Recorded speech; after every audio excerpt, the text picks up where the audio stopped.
To Limpopo now, where the Independent Electoral Commission in that province says more than 1,700 people were expected to cast their votes in the province yesterday. That's the special voting. For more on what's happening today, let me bring in Lutendo Bobobodi.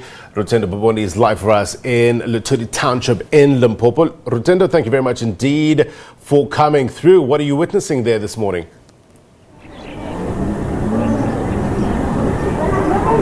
Thank you so much, Blaine. 23,000 people have registered to vote in this year by-election across the province, and 4 seats that are being contested in the province, that are including Greater Giyani, Ba-Phalaborwa, Feta-Kgomo, and here where we are today, there's been some vigorous electioneering in the past 2 or so weeks.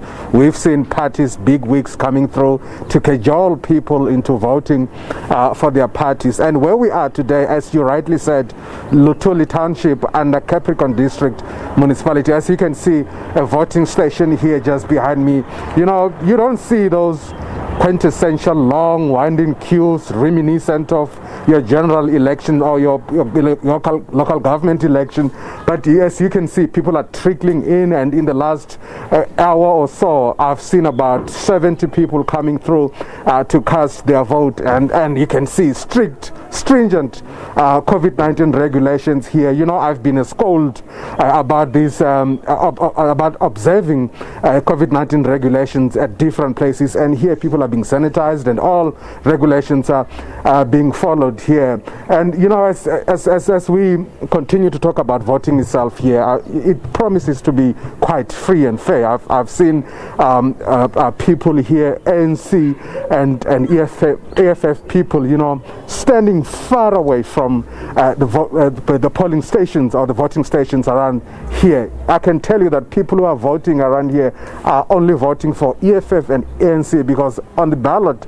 it's only the 2 parties here. Blaine? Yeah, you speak about the safety and health protocols. Look, it's the new normal. We're voting in a pandemic. Don't think this has ever happened here in South Africa. And I guess it's a good litmus test going into next year's 2021 local government elections, preparing us for the so-called new normal.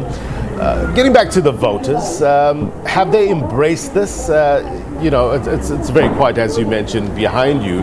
But what are you hearing on the ground in the build-up to these elections? What sort of concerns do voters have with regards to the situation in their municipalities?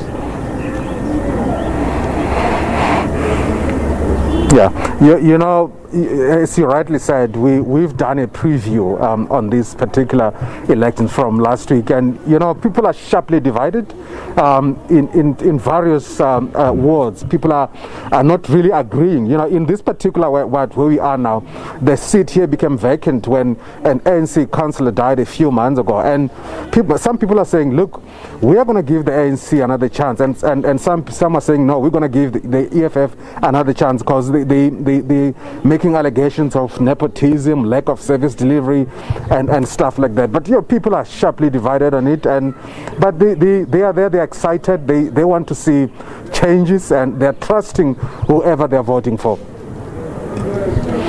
Lutendo Bobobodi, live for us. They appreciate your reporting. We'll check back with all our reporters in the next couple of hours or so to get an update with regards to Super Wednesday by-elections happening across South Africa. 55 municipalities, 9 provinces, 95 by-elections. It's a big one. All right, let's just remind you about